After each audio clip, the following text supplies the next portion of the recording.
감사합니다. 네, 반갑고 너무 감사합니다. 오늘 구미에 왔는데 중소도시라서 사람들이 적게 올 줄 알았는데 보다시피 끝이 안 보여요. 구미시와 또 이 지역 주변에 많은 애국심들이 가득한 것 같습니다. 그리고 이제 탄핵 심판을 앞두고 있어가지고 저에게 중요한 시점에 여기 오신 여러분들께서 새로운 역사를 만들고 계시고, 여러분들께서 또 이렇게 차가운 아스팔트에 나오신 분은 덕분에 윤석열 대통령께서 석방되었습니다.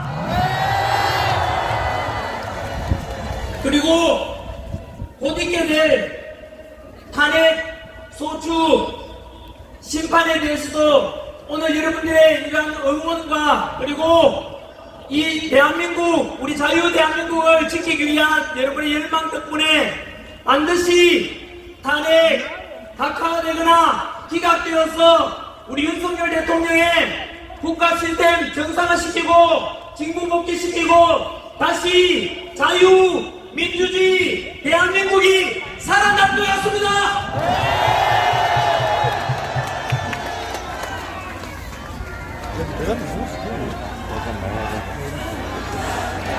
오늘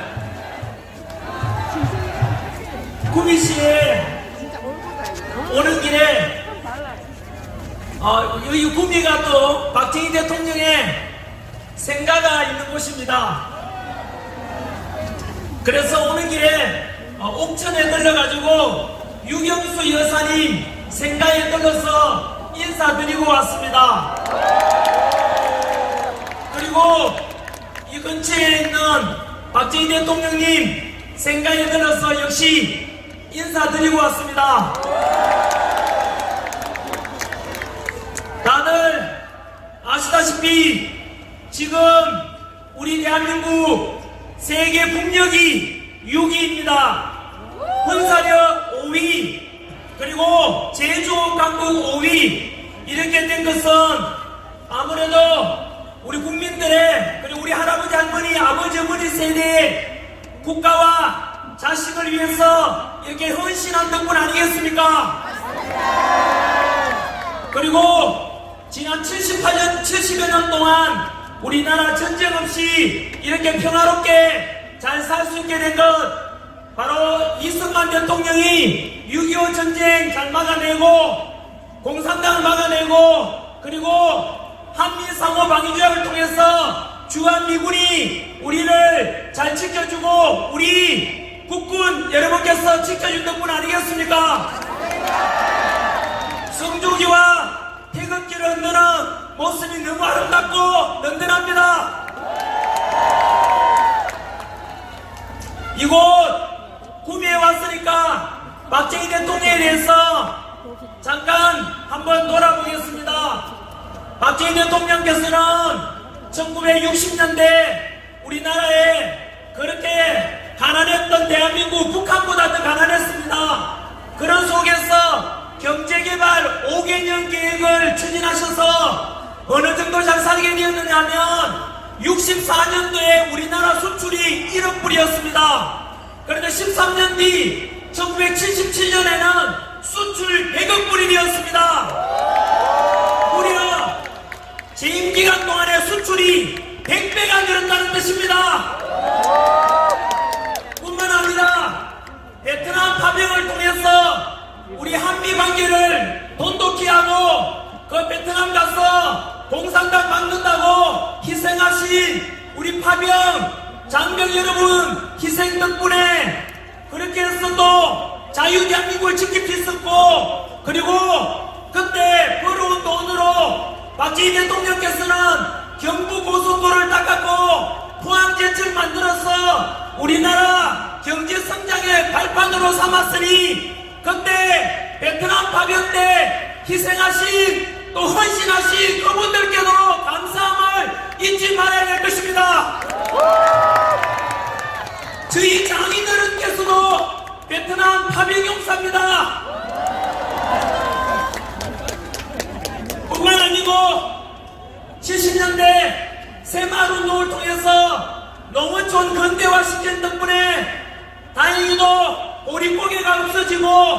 지금처럼 우리나라가 한강의 기적을 이룬 그 모든 업적들이 아마도 박정희 대통령님 덕분일 것입니다.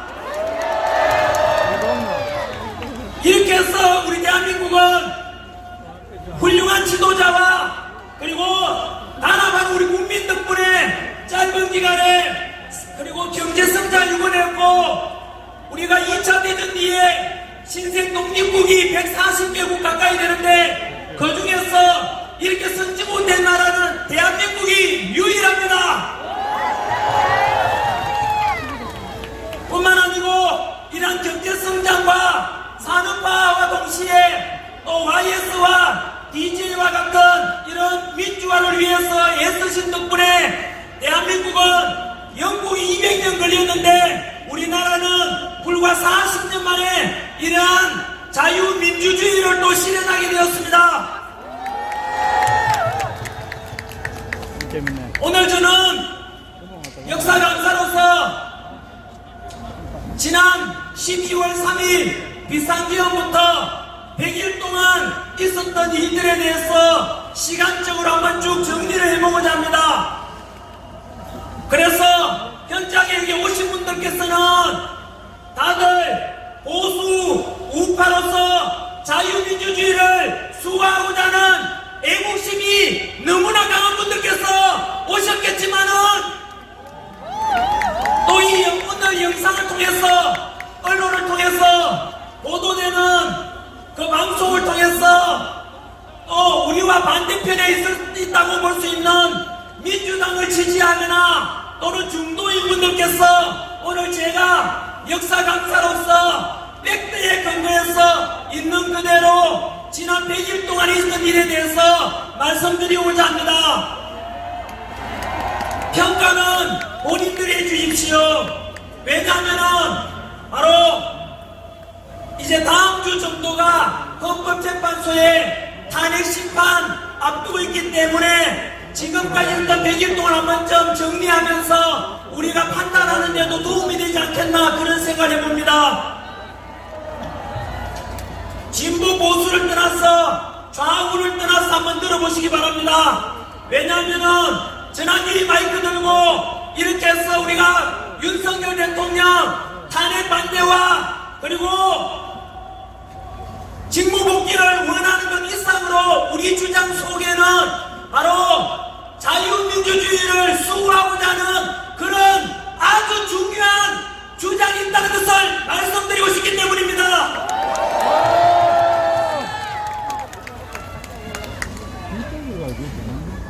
특별히 2030 세대 여러분들께서 잘 들어주셨으면 좋겠습니다.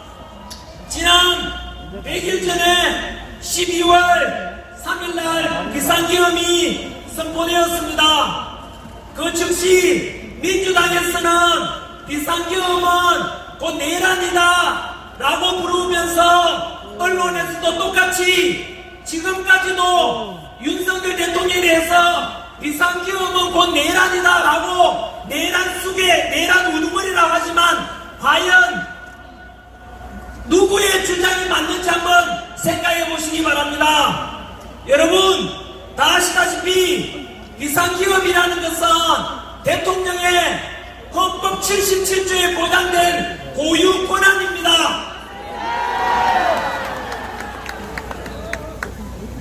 그런데 내란이라고 하는데 사실 내란이 되는지 한번 보십시오. 윤석열 대통령께서는 헌법이나 법률을 중대하게 위반한 것도 없고 헌법에 따라서 비상계엄을 선포했고 그리고 2시간 만에 민주당에서는 바로 비상계엄 해제를 의결하였습니다. 그리고 6시간 만에 윤석열 대통령은 헌법과 법률에 따라서 비상계엄을 해제하였습니다. 그래서 단 한 명의 부상자나 또는 희생자 없이 평화롭게 끝났지 않습니까?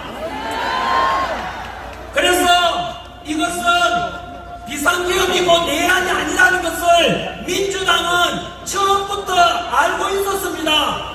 그래서 기억하실지 모르겠지만은 비상계엄 직후에 한 열흘 정도는 뭐라고 했느냐면은 바로 윤석열 대통령께서 북한에다가 드론이나 풍선을 보내가지고 국지전을 도발하고자 했다라고 민주당에서 주장했습니다.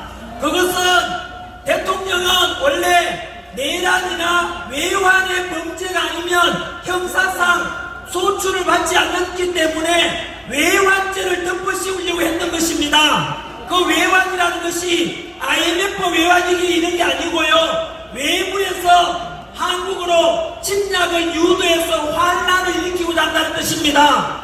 그래서 북한에다가 드론과 풍선 보내서 외부에서 환란을 초래하고자 하고 민주당이 주장했는데 지금은 조용하지요? 왜 그렇게 했습니까? 외환죄라고 덮어씌우려고 했던 민주당의 거짓말이 드러났기 때문입니다. 두 번째, 과연 그럼 내란죄는 성립이 될까? 여러분, 민주당에서 내란죄를 덮어씌우려고 뭘 했느냐면 국회의사당에서 국회의원들이 비상기업 해제를 못하도록 윤석열 대통령이 국회의원들 의결 못하도록 끌어내고자 했다라고 덮어씌웠지 않습니까? 그런데 민주당에서는 거짓말을 또 했지요. 민주당 김병주 의원, 박범계 의원, 그리고 우승찬 의원이 주도해가지고 곽종근 특전사령관을 회유했습니다. 그 음성 녹음까지 다 밝혀졌지 않습니까? 내용은 곽종근 사령관한테 야, 니 내란죄다, 큰일 났다, 무기징역이나 사형에 처할 거다 라고 하니까 곽종근 사령관이 겁이 나서 민주당에 회유가 돼가지고 결국은 민주당이 조작을 하게 해가지고 그 곽종근 사령관 국회의원을 끌어내라고 한 것이 아닌데 요원을 끌어내라고 했는데 국회의원을 끌어내라고 거짓말을 덮어씌웠지 않습니까? 그 조작한 것이 다 드러났지 않습니까?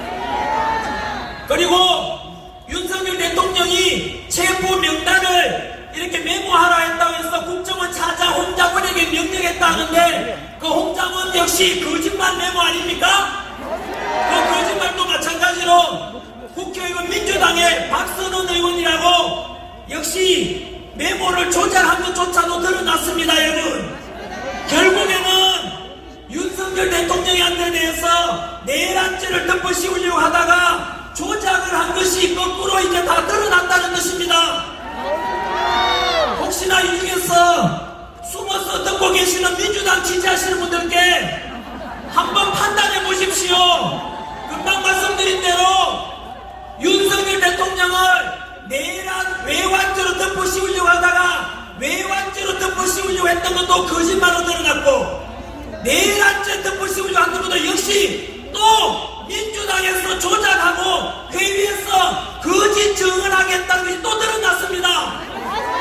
그러면 이제 묻겠습니다. 진정한 내란 범죄 일으킨 것은 윤석열 대통령입니까? 민주당입니까? 여러분, 내란을 일으키고 조작한 것은 누굽니까? 민주당은 이제 답변하라. 두고 역사상에서는 내란을 조작하면 삼족을 멸하라고 했는데 삼족을 멸하지 않을 테니까 양심 있으면 민주당을 해체해라. 두 번째,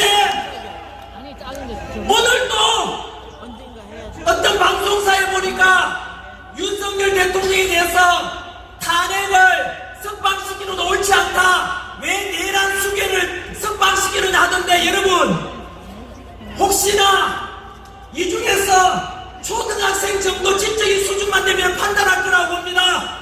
중학교 4회책에 나오는 내용입니다. 무엇이냐면 우리나라 사회책에는 뭐라고 되어 있냐면 형벌이 확정되기 전까지는 무죄 추정의 원칙이 있습니다. 이재명 같은 경우에 벌써 4개 범죄 정파 사범에다가 현재 재판 중에 있는 것도 뭐 여러 건 있지 않습니까? 그리고 이미 1심에서 유죄가 확정되었지요. 북한에다가 돈 갖다 준 거 알고 있습니까? 대북 송금 800만 원인가 갖다 놓지 않습니까? 여러분 그거 이만저만한 범죄가 아닙니다 여러분. 그럼에도 불구하고 우리 보수 우파들은 이재명 보고 당장에는 너 임마 잡범이야 라고 말은 하지 않지 않습니까? 왜냐하면 아직 30, 20이 남아있기 때문에 무죄 추정의 원칙에 따라서 이재명한테 우리가 범죄자라고 부르진 않지 않습니까? 그러면 답변하십시오. 윤석열 대통령은 아직 재판받은 적 있습니까? 없습니까? 없지 않습니까? 그렇다면 아직 1심 재판도 받지 않았는데 무죄 추정의 원칙에 공평하게 적용한다면 윤석열 대통령은 내란입니까? 무죄입니까? 초등학교 학생 여러분 들었습니까? 중학교 학생 여러분 들었지요? 바로 윤석열 대통령에 대해서 오늘 이 시간 이후로부터 내란죄, 내란 우두머리라고 하는 언론사가 있으면 그 언론사 모두가 가짜뉴스 언론사입니다. 기자분들 똑바로 들으십시오. 오늘 이 시간 이후로 기자분들이 윤석열 대통령에 대해서 내란 우두머리 이런 방송을 한다면은 초등학교 중학생들도 당신들 언론사는 전부 다 가짜뉴스 언론사라고 이야기할 겁니다.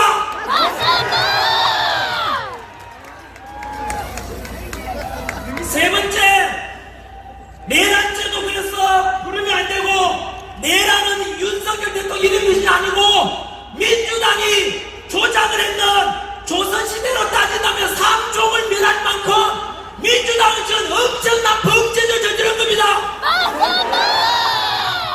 범죄 혐의가 있는 사람이 누구겠습니까? 아까 말씀드린 대로 특전사령관 불러서 회의했는 김병주 의원, 박선원 의원, 구성찬 의원, 그리고 박범계 의원들은 두고 보시면 알 겁니다. 지금은 탄핵정국이라 침묵하지만은 그 사람들 이번 탄핵정국 지나고 나면 잠 못 잘 겁니다. 박선원 의원은 역시 홍장원 메모를 조작했지 않습니까? 두고 보시면 원래 거짓은 진실을 이길 수가 없습니다. 우리는 지금 보다시피 전한일도 꿈에라도 거짓말하지 말라는 그 안창호 선생의 가르침에 따라서 오직 진실만 말하지 않습니까? 반면에 조금 전에 봤다시피 외환죄를 덮어씌울 정도 거짓말, 내란죄로 덮어씌울 정도 거짓말, 내란이라고 말하면 안 되는데도 불구하고 내란이라고 말하니까 또 거짓말. 결국은 우리 보수우파의 진실을 추구한 우리 보수우파가 승리할 것입니다. 그 다음 바로 윤석열 대통령에 대해서 내란죄라는 거짓말로 덮어씌우고는 내란 수사권도 없는 공수처에다가 수사권을 맡겼지 않습니까? 분명히 그것은 잘못되었다. 왜 내란 수사권이 없는 공수처가 수사를 하느냐? 오직 내란죄는 경찰만이 할 수 있거든요.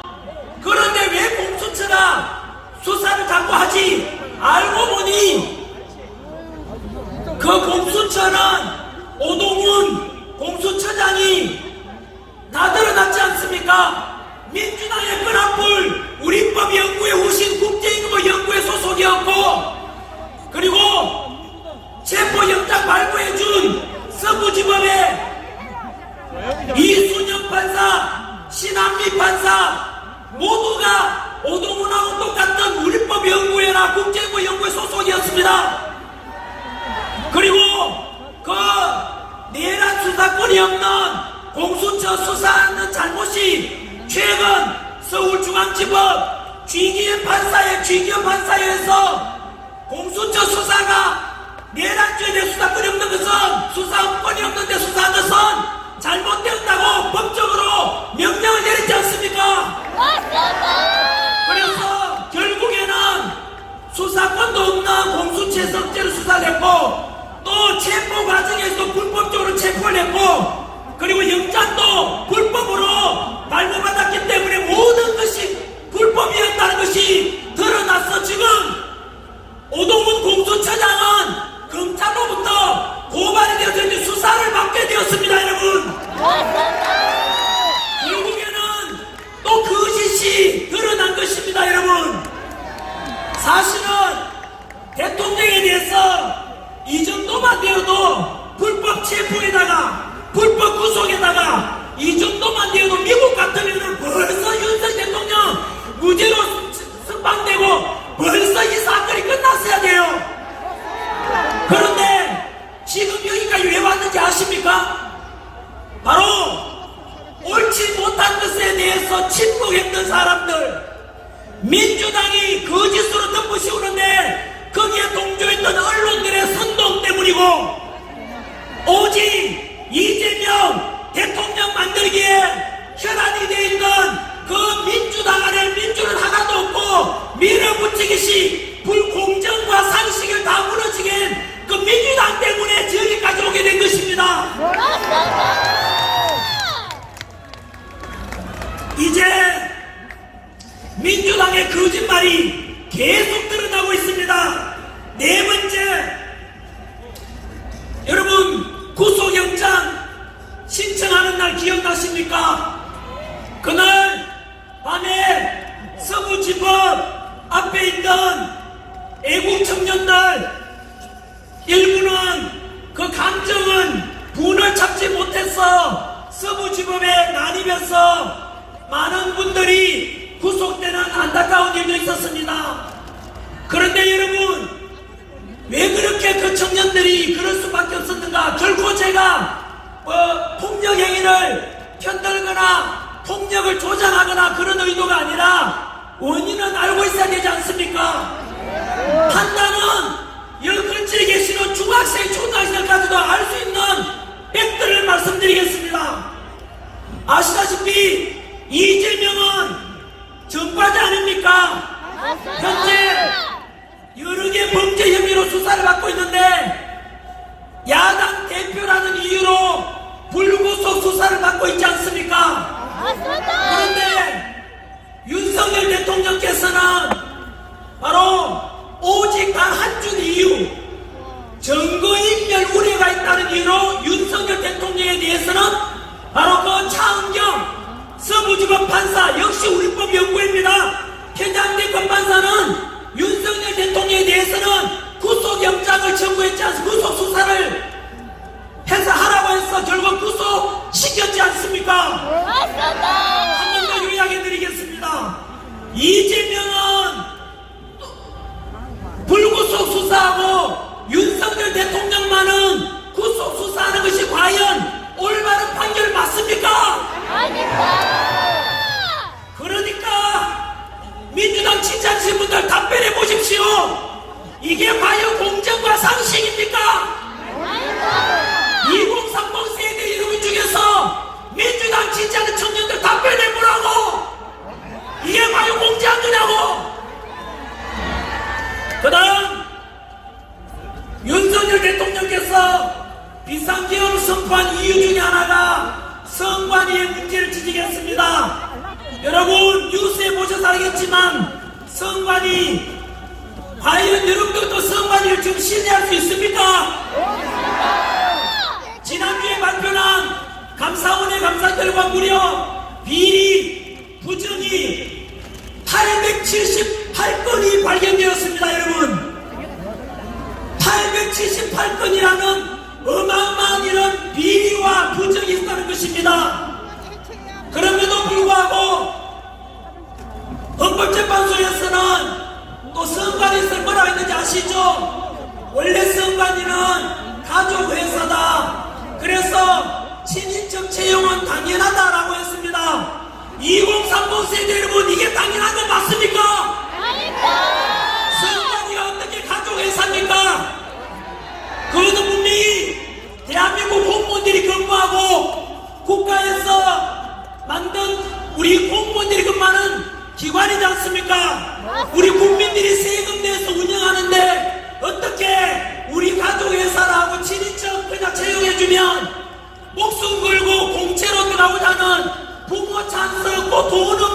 힘없는 우리 청년들은 과연 그것을 받아들일 수 있습니까? 이런 선관위에 대해서 뿐만 아니라 부정선거 의혹도 너무 많지 않습니까? 부정선거 의혹이 한두 가지가 아닙니다, 여러분. 이미 2030 세대들 알고 있지 않습니까? 형상기획종이라 해서 이상하게 조작된 투표용지가 이만큼이 발견되고, 또 사전투표는 깜깜입니다. 깜깜이. 이것은 제가 주장한 게 아니고 이영돈 전 KBS PD가 최근 유튜브에 올린 건데, 여러분 이영돈 PD 부정선거 관련 영상 꼭 보십시오. 충격적인 것은 22년 총선에서 단일 선거에서는 졌는데 사전선거 개표 결과 역전돼서 떨어질 뻔한 국회의원이 당선된 것이 무려 50명이나 된다고 합니다. 전환기가 그냥 주장하면 음모론이라고 하겠지만, 그 음모론이라고 말하는 사람들 꼭 이영돈 PD 증거 자료를 보십시오. 사전투표는 전산 조작에 의한 너무나 부정선거에 대한 의혹이 깊습니다. 이런 부정선거나 878건이나 되는 비리들, 쓰레기 덩어리 선관위, 그리고 그 선관위에 대해서 감사원에서 감찰하는 것을 헌법재판소에서 감찰하면 안 된다고 했습니다. 왜 그런지 아십니까? 현재 헌법재판소의 재판관 8명 중에 6명이 선관위원장 출신입니다. 이 말은 선관위도 판사고 헌법재판소도 판사고, 그러니까 우리 힘없는 사람들은 손도 못 대고 그 힘있는 판사 사법부 카르텔이 형성되어 있다는 뜻입니다. 여러분, 부정이 무려 878건이나 있는데 감사원이 감사도 못하도록 하는 게 정상입니까? 이런 쓰레기덩어리 부정투성인 바로 선관위에 대해서 앞으로 개선하자라고 주장하는 전환기를 민주당이 고발했습니다. 2030 세대 여러분, 무조건 이재명 대통령 만드는데 미친 사람처럼 아무 생각에 따라가지 말고 제발 IQ 80만 되면은 판단 좀 해보시라고요. 문제투성이, 여러분 선관위의 그 인사채용 비리는 흑수저 출신 부모님 돈 없고 백 없는 부모님은 나가서 죽어버려야 이 말 아닙니까? 왜 그러면은 2030 세대들 이재명 지지하는 사람들 분노하지 않습니까? 과거에 독재에 맞서서 민주화 운동했던 분들 답변해보라고요. 당신들이 주장했던 정의로움이 이런 부정비리투성이 선관위에 대해서 눈 감고 감자 전환기라 다시는 부정선거 이야기 꺼내지 말라라고 하는 그 당이 바로 민주당 아닙니까? 여러분, 이 문제는 중요합니다. 왜냐하면 앞으로 치러질 대통령 선거든 총선이든 지방선거든 간에 부정선거 의혹이 있는 걸 그냥 듣고 가면 다음 선거에서 또다시 불신과 군동분열이 나타나지 않겠습니까? 그러면 앞으로 부정선거 의혹이 있는 사전투표를 없애고 당일 투표만 하고 선거날은 수요일이 아니라 금요일 하면 됩니다. 그리고 아침 6시부터 저녁 6시가 아니라 저녁 밤 12시까지 하면 됩니다. 그리고 토요일날 캠프하면 됩니다.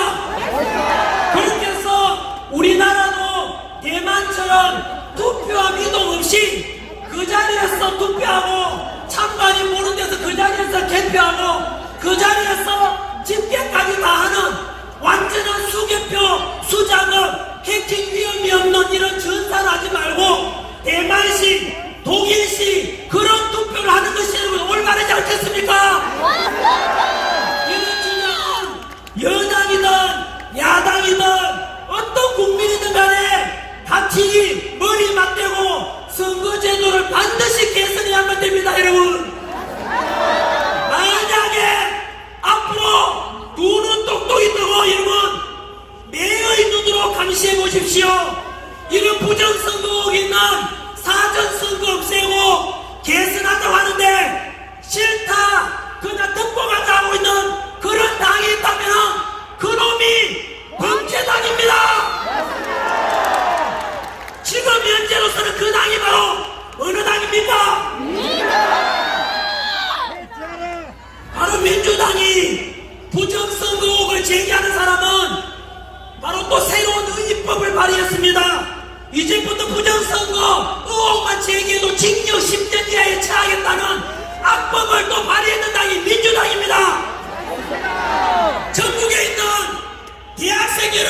징계에 처한다고 카카오톡도 금지한다고 유튜브도 협박하고 이 당이 도대체 어느 당입니까?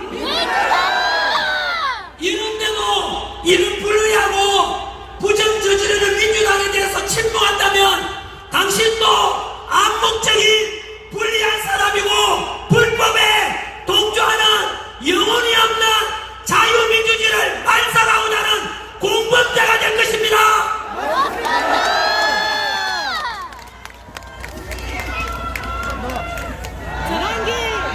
그리고 알다시피 윤석열 대통령께서 비상계엄을 선포했는 이유 중에 하나가 바로 29번의 민주당의 폭력적인 포갑적인 바로 탄핵에 대한 이야기를 안 할 수가 없습니다.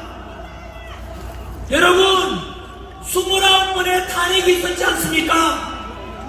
그 중에서 지난 며칠 전이었죠. 감사원장 탄핵을 민주당에서 했는데 두 가지를 지적하고 싶습니다. 감사원장 탄핵 사유 뭔지 아시죠? 바로 전 정부 문재인 정부 때 우리나라 군사 1급 비밀이죠. 사드 배치에 관한 군사 정보를 당시 문재인 정부 때 정의용 안보실장이 중국에다가 넘겨줬다는 의혹이 있어가지고 그것을 감사원에서 감찰하려고 하니까 민주당이 감사원장을 탄핵했습니다. 여러분 2030 세대들 중에선 이재명 지지하는 사람에게 묻겠습니다. 과연 중국한테 군사지휘를 넘겨주는데 이것을 하지 말라고 하는 민주당을 이래도 지지하겠습니까? 그것을 지지한다는 것은 곧 우리나라를 팔아넘겨도 괜찮다는 내군도와 무엇이 다르겠습니까? 뿐만 아닙니다. 며칠 전에 그렇게 해서 막무가내로 29번 탄핵 중에서 지금까지 8번의 탄핵 결과가 심판 나왔지 않습니까? 민주당에서 무조건 묻지도 말고 따지도 말고 탄핵시켜보자 라고 했던 그 탄핵에 대해서 헌법재판소 심판 결과 어떻게 됐는지 아시죠? 8건 중에서 8대 0으로 모두가 탄핵이 기각됐습니다. 여러분 이것은 무엇을 가리키는지 아시죠? 민주당은 국가와 국민은 안중에도 없습니다. 무조건 윤석열 마비시키자, 무조건 국가를 마비시키자, 감사원도 마비시키고 검사도 마비시키고 결국은 민주당은 윤석열 대통령 끌어내리려는 오직 그 목적밖에 없었던 것입니다. 그 분노할 수밖에 없는 것은 그렇게 탄핵 소추하고 난 뒤에 재판이 이루어지면 변호사비를 내야 되는데 그 여러분 탄핵을 소추한 민주당의 변호사 비용을 누가 냈는지 아십니까? 2억 6천만 원 변호사비를 모두가 우리 국민의 세금으로 냈다고 합니다. 여러분 이게 말이 됩니까? 이런 불의를 보고 분노하지 않는다면 그 또한 양심도 없고 그리고 대한민국을 사랑하고 있지 않는 자입니다. 7번째 초안전이라고 들어보셨지 않습니까? 윤석열 대통령께서 탄핵 비상계엄 선포한 이유 중에 하나가 중국의 하이브리드 전쟁 초안전에 관한 것을 말씀하셨습니다. 무슨 말인고 하니 여러분 우리가 지금 탄핵 반대 주장하는 이 집회 열고 있지만은 단순한 탄핵 반대를 넘어서 자유민주주의를 수호하고자 하는 주장이 있지 않습니까? 무슨 말이냐? 우리나라는 이번에 윤석열 대통령께서 비상계엄 선포하지 않았다면 이미 우리나라는 제2의 홍콩이 되고 제2의 중국이 되어서 중국의 속국이 되었을 것이라고 합니다. 이미 상당히 많은 지식인들이나 상당히 많은 사람들은 이 사실을 이미 너무 우리나라에 깊이 들어와 있어서 포기한 사람이 많았습니다. 우리나라 이제 끝났다. 우리나라는 자유민주주의 다 공개된다. 우리나라에 북한 세력이 얼마나 많이 들어와 있고 중국 세력이 얼마나 많이 들어와 있는데 라고 하면서 그렇게 하고 실제로 우리나라는 이미 포기한 사람들도 많았습니다만은 알다시피 비상계엄 덕분에 우리가 다 알게 되었지 않습니까? 첫 번째, 정치적으로 초안전을 간단히 말씀드리면은 남의 나라 쳐들어갈 때 러시아와 우크라이나처럼 무기로 남의 나라 점령하는 게 아니고 무기가 아니라 정치적, 경제적, 사회적 다른 방법으로 점령하는 걸 가리킵니다. 예를 들어서 홍콩을 영국이 99년 만에 중국에 돌려줬습니다.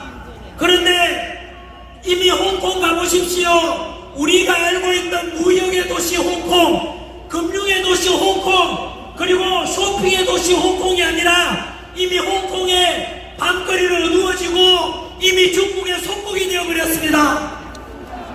그 홍콩 가서 시진핑 비판하는 말 한마디만 꺼내더라도 바로 잡혀가게 됩니다. 왜 그러겠습니까? 중국이 홍콩을 무력으로 점령했습니까? 아닙니다. 바로 친중적인 정치인을 투입시키고 친중적인 법을 만들고 그렇게 해서 결국은 홍콩은 중국이 돼버린 것입니다. 2주 전에 홍콩에 남아있던 마지막 야당도 없어졌습니다. 여러분, 홍콩에도 중국 공산당밖에 없습니다. 여러분, 우리나라도 홍콩처럼 되지 말라는 법이 어디 있습니까? 이미 아시다시피 우리나라 지금 탄핵 정국에서 우원식 국회의장이 시진핑을 지난달에 만나고 왔습니다. 그리고 우리나라 경제적으로도 중국에 자본이 너무나 많이 들어와 있는 거 아시지 않습니까? JTBC 방송국이라고 들어봤습니까? 여기에 기자분 계시네요. 답변해 보십시오. 아니면 아니라고 말하십시오. JTBC가 적자투성일 때 중국 텐센트로부터 천억 자금이 들어왔습니다. 팩트입니다. 아니라면 저를 고발하십시오. 그러면 JTBC가 중국으로부터 자유로울 수 있겠습니까? 뿐만 아니라 지금 여의도나 강남에 가보시면 중국인 소유 빌딩이 너무 많습니다. 우리나라에 화교 중국인들이 80만 명 가까이 됩니다. 교육 전문가도 이렇게 묻겠습니다. 우리나라는 목숨 걸고 로스쿨 가고 목숨 걸고 스카이대에 가려고 하는데 중국 화교인들에 대해서 그냥 눈 감고도 스카이대 갈 수 있고 로스쿨 갈 수 있는 거 문재인 정부 때 만들어진 거 알고 계십니까? 뿐만 아닙니다. 의료보험 적자 나누 중에 하나가 중국 사람들이 어마어마하게 의료보험을 이용하고 있습니다. 여러분들이 낸 국민건강보험료를 그들에게 많은 특혜를 주고 있습니다. 그뿐인 줄 아십니까? 벌써 시간이 다 됐네요.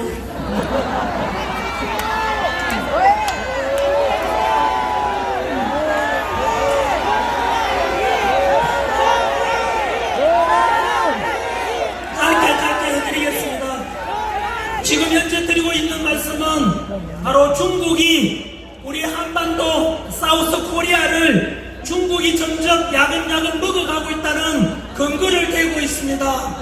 정치적으로도 친중적인, 특히 문재인 정부 때 기억하십니까? 우리나라 원자력 발전하지 마라. 대신에 중국에서 태양광 어마어마하게 들어온 거 아십니까?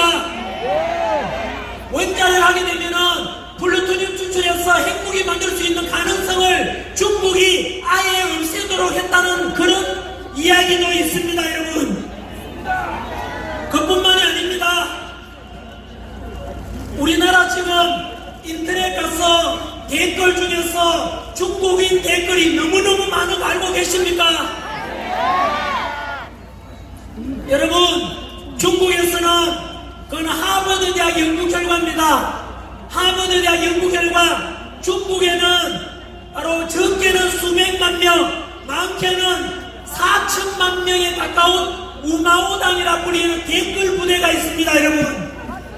그래서 우리나라에 한 번은 축구 경기를 하고 있는데 국가대표 중국하고 한국이 하는데 어느 나라 이기기를 응원하느냐 하니까 바로 네이버와 달리 다음에서는 무려 축구 중간에 경기 중에 54%가 중국 이기를 응원한다고 나왔습니다. 그 경기가 끝나갈 무렵에 91%가 중국이 이기를 응원한다고 했습니다. 충격 아닙니까?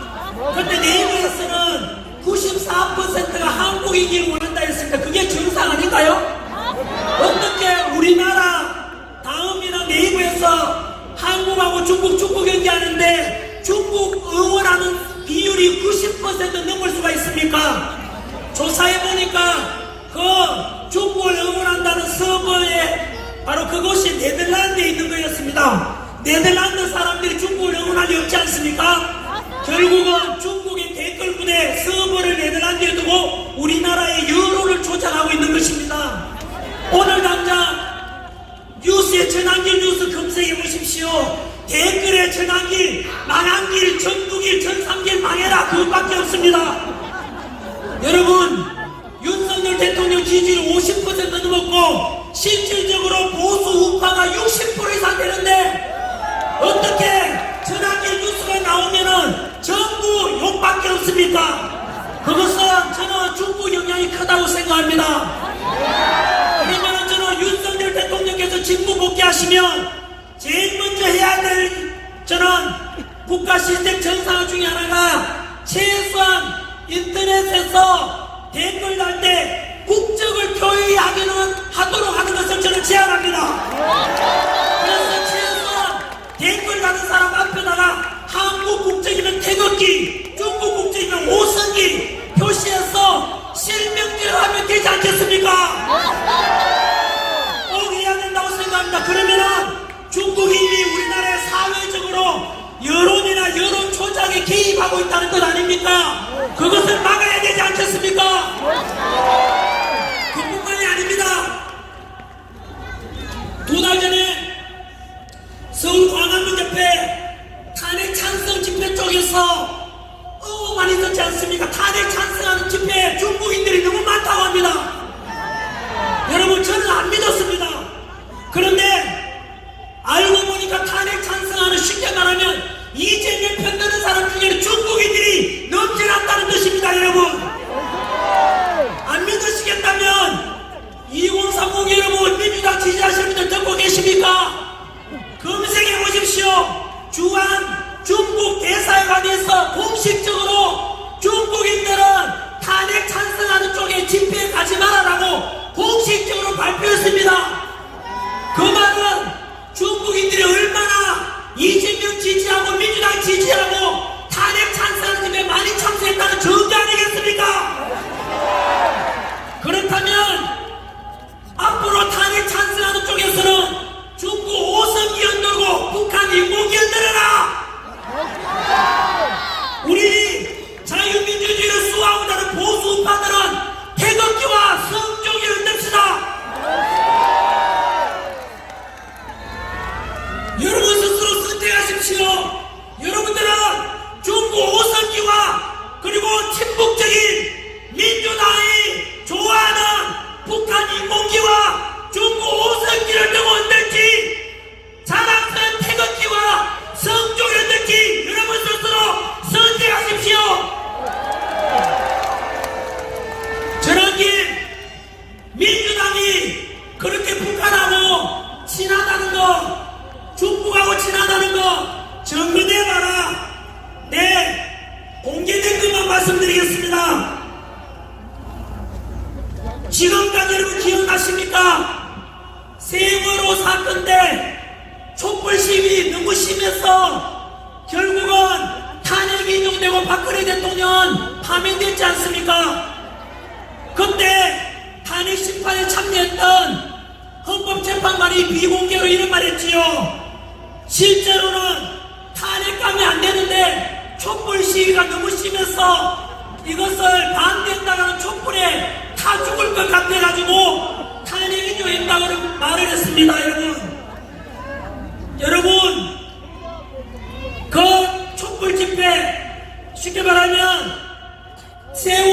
사태 때, 그리고 이태원 참사 때, 그리고 광우병 파동 때, 그리고 후쿠시마 오염수 방류 때, 그럴 때 여러분 촛불 시위가 심했지 않습니까? 온데 난리였습니다. 이태원 참사 때도, 세월호 참사 때도 그 가족들이나 유가족들은 너무 가슴이 아파서 빨리 상처를 잊고 싶고 싶은데 계속해서 떠들었지 않습니까? 맞습니다. 그때 민주당이 그 촛불 시위를 주도했었지요. 그 민주당과 항상 같이 다니는 조직이 바로 민노총 아닙니까? 정교조 아닙니까? 민노총 간부가 작년에 간첩죄로 15년형을 선고받았지 않습니까? 그 민노총 간첩죄로 적용받을 때 조사해보니까 그 북한 지령문을 받고 있다는데, 그것을 얼마 전 우리 윤석열 대통령 저 변호인단 김계리 변호사가 공개했지 않습니까? 지금도 인터넷 가서 검색해 보시면 떠 있습니다. 그 간첩, 민노총 간첩 알고 보니까 북한 지령문이 내려왔는데 바로 이태원 참사를 촛불 시위와 연결해서 윤석열 정부를 혼란에 빠뜨려라 라고 했는 것이 북한 지령문이었습니다, 여러분. 그렇다면 북한 지령문을 받아서 촛불 시위와 연계해서 이태원 참사를 통해 계속해서 혼란을 부추겨라 라고 했는 것이 북한 지령문이고, 그 북한 지령문을 받은 것이 민노총이고, 그 민노총을 따라간 것이 함께한 것이 민주당 아닙니까? 그러면 민주당은 답변하라. 과연 대한민국 정당인지 북한 공산당인지 답변하라. 이래도 민주당이 친북당이 아니라고 떳떳하게 말한 사람 있습니까? 저는 없는 이야기는 절대 하지 않습니다. 근거를 가지고 말씀드립니다.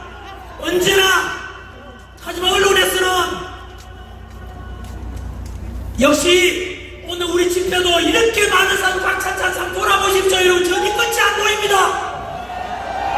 바로 이렇게 많은 곳이 지난주에도 그랬고 그 앞주에도 그렇고 탄핵 찬성하자, 이재명 불법이든 남발이든 대통령 하느냐고 하는 그 탄핵 찬성 쪽에 집회 이르는 우리 자유민주주의를 수호하고자는 탄핵 반대하는 집회보다 집회 인원이 10분의 1도 안 되지 않습니까? 그런데 10분의 1도 안 되는 탄핵 찬성 쪽을 탄핵 반대하는 쪽이라고 보도한 뉴스가 어딘지 아십니까? 바로 JTBC였습니다. 정부한테 돈 받아먹고 가짜신문, 가짜뉴스 보도하는 JTBC 며칠 전에 뉴스에 보니까 전환기를 보고 다시 또 거부라고 보도하대요. 전환기를 거부라는 증거가 어딨나? 그리고 광화문 집회든 우리 세이브 코리아 집회든 간에 폭력이 단 하나는 있습니까? 거부라는 것은 언제나 독일에 이끄는 나치 정치는 전체주의고 폭력성을 동반하지만은 우리는 하나님을 사랑하고 부처님의 자비를 또 믿는 사람 많지 않습니까? 이런 종교의 자유가 있고 그 종교의 가르침, 부처님의 가르침이든 예수님의 가르침이든 다 자비를 베풀고 이웃을 사랑하라는 좋은 가르침을 믿고 있지 않습니까? 그런 속에 우리는 분열이 아니라 언제나 화합을 주장하고 평화를 주장하는데 우리가 그거 맞습니까? 그런데 왜 JTBC를 자꾸 거부라고 합니까? MBC도 지난주를 거부라고 보도하네요. 제가 분명히 말씀드렸죠. 지난주 집회 때 반드시 지난주한테 다시 거부라고 하거나 윤석열 대통령을 내란이라고 말하는 언론이 있으면 제가 공개한다 그랬죠. 그 언론이 바로 MBC, JTBC입니다. 앞으로 여러분 아까 말씀드린 대로 북한 지령을 받은 게 민노당, 민노총이고 민노총하고 같이 노는 것이 민주당이고 결국은 민노총과 그 민주당의 그런 민주당 주장을 그대로 보도하는 것이 바로 언론 아닙니까? 그 언론사가 MBC와 JTBC 아닙니까? 아니라면 아니라고 말해보라고. 우리 국민들은 더 이상 언론에 속으면 안 됩니다. 똑바로 보도해라! 마무리 짓겠습니다.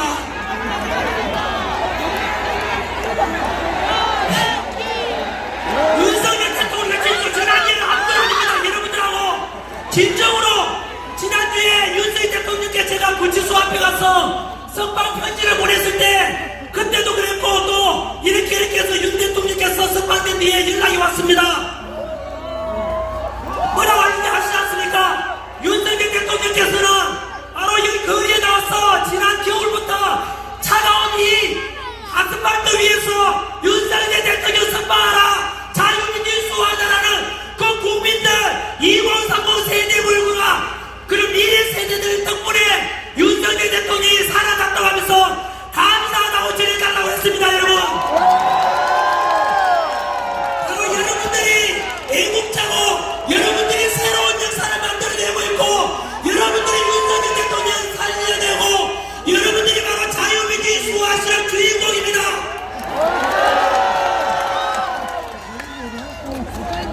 저보고도 감사하다고 말씀하시길래 제가 바로 이야기했습니다. 저는 신문을 꾸리고 여기에 앉아 계시는 얼굴 한번 내밀지 못하고 이름 누군지도 모르지만 묵묵히 멀리서 자유민주 수호하고자 태극기 들고 성적이 들고 나라 지키는 여러분들이 바로 진정한 주인입니다. 여러분, 진심으로 감사합니다. 마지막으로 헌법재판소 말씀을 드리겠습니다. 지금까지 말씀드린 대로 비상계엄을 선포한 이후로 지금까지 역사적으로 제가 바로 차례대로 정리했지 않습니까? 민주당이 외환죄 덮을 씌우려다가 거짓말로 드러나고 내란죄 덮을 씌우려다가 또 거짓말로 드러나고 그리고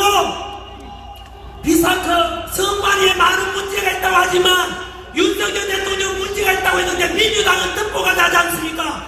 과연 누가 공정하고 누가 법치를 존중하는 겁니까? 공수처가 분명히 문제 있다고 했지 않습니까? 우리는. 하지만 민주당은 공수처에 대한 문제 없다고 했지만 다 드러나고 있지 않습니까? 공수처의 불법 체포, 불법 수사, 불법 영장 전부 가짜 아닙니까 여러분?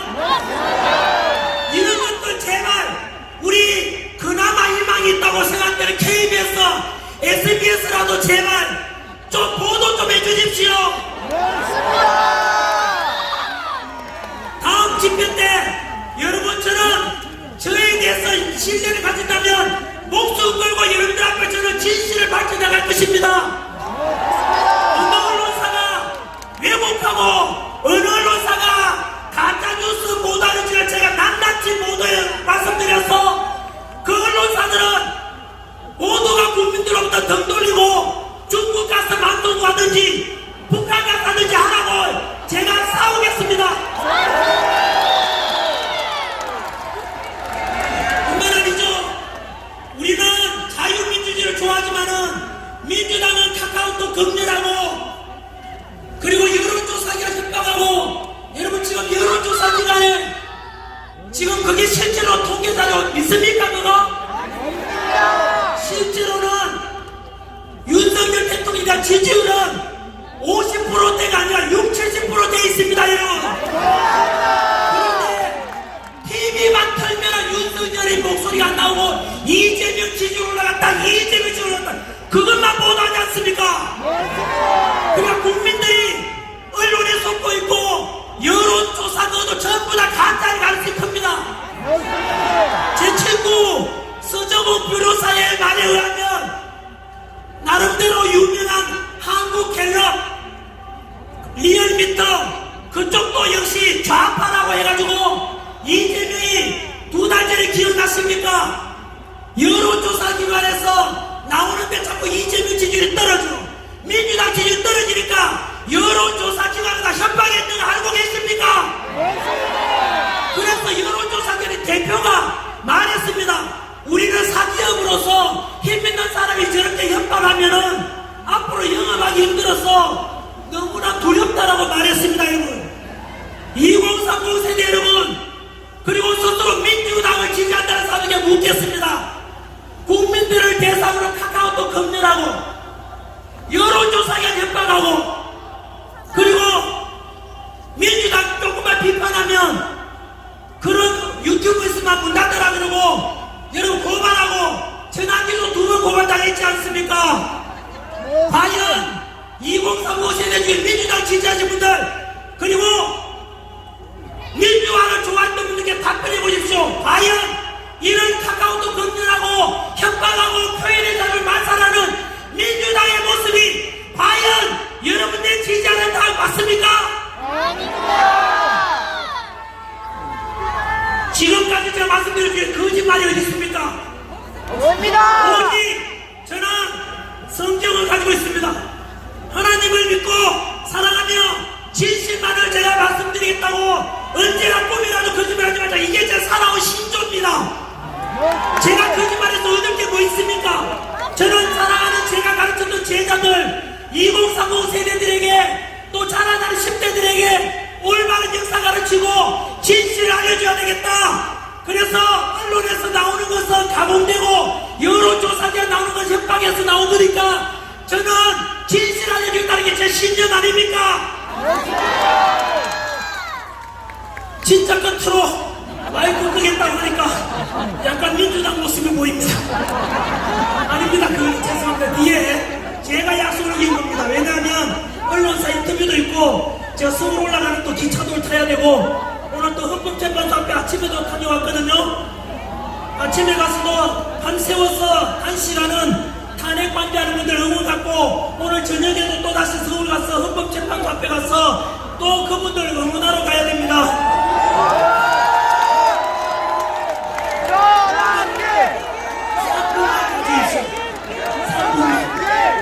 첫 번째, 헌법재판소는 지금 어떤 결정 내느냐에 따라서 나라가 망하고 국민 두 조각 나고 그리고 진짜 헌법재판소는 가루가기가 사라질 수 있는데 그러면 어떻게 되느냐? 여러분 아까 말씀드린 민주당은 거짓을 자기서 왔죠. 왜 그런지 아십니까? 민주당 안에서도 알고 있어요. 왜 그러면 민주당 거짓말 해야 되는지 아시죠? 오직 목표가 이재명 대통령 만들려고 하기 때문에 거짓을 하고 있는 거예요. 민주당 안에 더불어민주당에 민주를 얻고 더불어 협박당, 더불어 통제당이에요 지금. 근데 헌법당 아닙니까?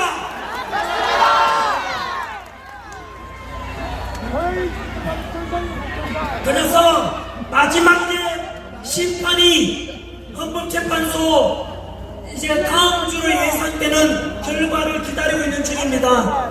금방 말씀드린 대로 저는 헌법재판관들에게 말씀드리고 싶습니다. 솔로몬의 지혜로운 재판이 필요할 때입니다. 어떻게 하면 국가도 망가지지 않고 어떻게 하면 국농분열 두 조각 국민들이 나뉘어지지도 않고 통합할 수 있으며 어떻게 하면 헌법재판도 살아남을 수 있을까? 한 가지 방법이 바로 탄핵 각하를 결정하는 것입니다. 각하를 결정하게 되면 바로 첫 번째 헌법재판소 안에서 지금 재판 심리 과정에 불법적인 게 10가지가 있었다고 합니다. 우리나라 최고 헌법 권위자였던 허영 교수님의 발표입니다. 10가지 불법적이 있었으니까 각하를 해버리면은 바로 탄핵 소추 구성 요건이 안 되기 때문에 불법적인 10가지도 용서받을 수가 있고 또 국론이 분열되지 않습니다. 왜냐하면은 탄핵 찬성하는 쪽에 민주당에서 할 말이 없어요. 왜냐하면 억지로 지금 문영배, 이민선, 정정미, 정계석 같은 이재명 딸랑이들 집어넣어놨지 않습니까? 그런데도 불구하고 각하 결정이 나올 때면 오죽 조건이 안 됐으면 그랬겠냐 해서 탄핵 찬성하는 사람들 사실은 할 말이 없어져요. 그래서 결국 국론도 다시 통합할 수 있고 헌법재판관도 그 불의한 재판관들도 그나마 용서받을 수 있는 방법이 바로 각하 결정입니다. 그렇게만 되면은 윤석열 대통령께서 이미 석방되지 않습니까? 직무 복귀하셔가지고 올바른 법에 따라서도 공정하게 새로운 2.0 우리 이재명을 감옥 갈 가능성이 크죠? 바로 2.0 우리 윤석열 정부가 만들어질 거라고 믿고 있습니다.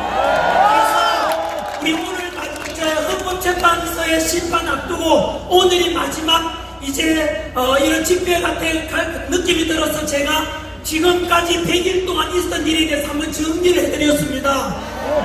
보시다시피 여러분, 누가 거짓이고 누가 진실인지 아시겠죠? 언론보다는 전환길이 진실일 것이고 민주당보다는 윤석열 대통령이 진실일 것이고 탄핵 찬성하는 쪽보다는 반대하는 쪽이 진실일 것입니다. 한 번 혹시나 우리 탄핵 반대 전환길 집회를 어떻게 생각하는지 그동안 의심했던 분들 들으셨습니까? 저희들은 탄핵 반대하는 데이 많이 모여서 주장하는 내용이 폭력이나 분열이 아닙니다.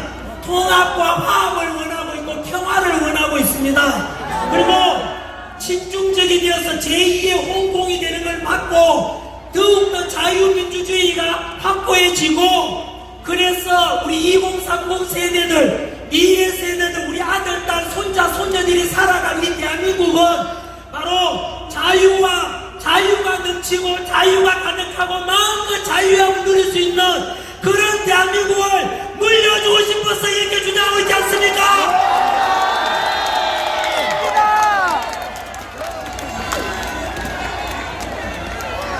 여러분, 이제 아시겠죠? 무엇을요?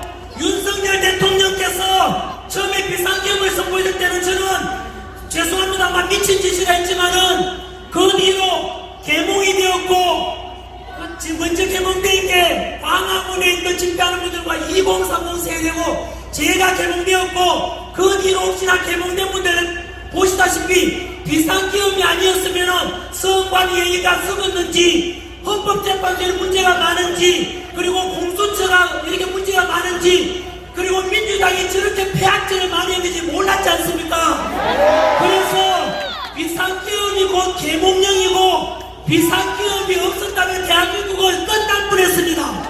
그래서 비상계엄이 대한민국을 다시 살려준 정말로 실이 준 기회라고 저는 생각합니다. 그래서 윤석열 대통령께서 비상계엄 선포함으로 해서 대한민국이 다시 살아났다. 저는 다음에 역사책에 그렇게 기록될 것이라 믿습니다. 그래서 우리 다음 주에는 있을 헌법재판소의 탄핵 각하를 소망하고 바라고 윤석열 대통령께 한 번 더 응원하는 함성 한번 부탁드립니다. 윤석열 대통령님 들리십니까? 사랑합니다. 우리가 자유민주주의 대한민국을 사랑합니다. 윤석열 대통령을 지지합니다. 여러분, 우리가 그동안 이렇게 집회하면서 외쳤던 걸 듣고 보니까 윤석열 대통령도 다 듣고 계셨답니다.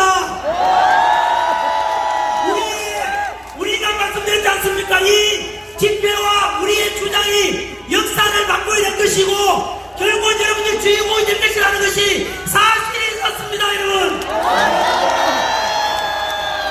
자꾸 길어서 죄송합니다.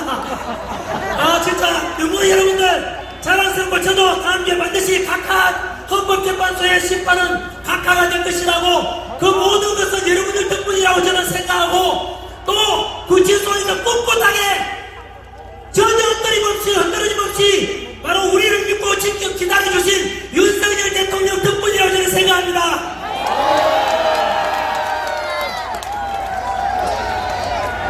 다시 한번 외치고 싶습니다.